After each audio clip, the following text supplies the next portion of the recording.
Le président de la transition, le colonel Assimi Goïta, chef de l'État, a reçu en audience, ce vendredi 9 septembre 2022, une délégation nigériane, conduite par Geoffrey Onyeama, ministre des Affaires étrangères de la République fédérale de Nigeria.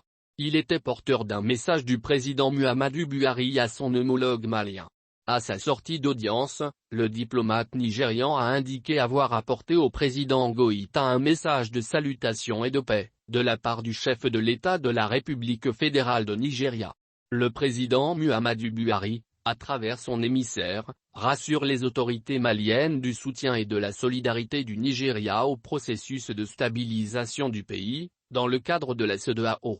Le président nigérian a par ailleurs indiqué, par la voix de son envoyé spécial, sa satisfaction des progrès déjà réalisés par les autorités maliennes de la transition.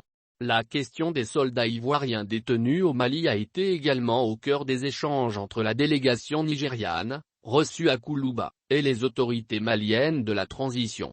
Le Nigeria souhaite jouer sa partition dans la libération du reste de ses soldats dans le but de faire régner plus de paix entre les deux pays. Les efforts déjà consentis, notamment avec la libération de 3 des 49 soldats, sont salués par la partie nigériane qui estime qu'il est temps de trouver une solution définitive à cette crise entre la Côte d'Ivoire et le Mali. Pour sa part, le président de la transition a salué l'implication personnelle de Muhammadu Buhari pour le retour à la normale entre le Mali et la CEDEAO. Le chef de l'État a ensuite précisé qu'il était judicieux de trouver une solution durable à la question des soldats ivoiriens. Le président Goïta a par ailleurs fait comprendre qu'au même moment où la Côte d'Ivoire demande la libération de ses soldats, continue de servir d'asile politique pour certaines personnalités maliennes faisant l'objet de mandats d'arrêt internationaux émis par la justice. Malheureusement, selon le président de la transition, ces mêmes personnalités bénéficient de la protection de la Côte d'Ivoire pour déstabiliser le Mali.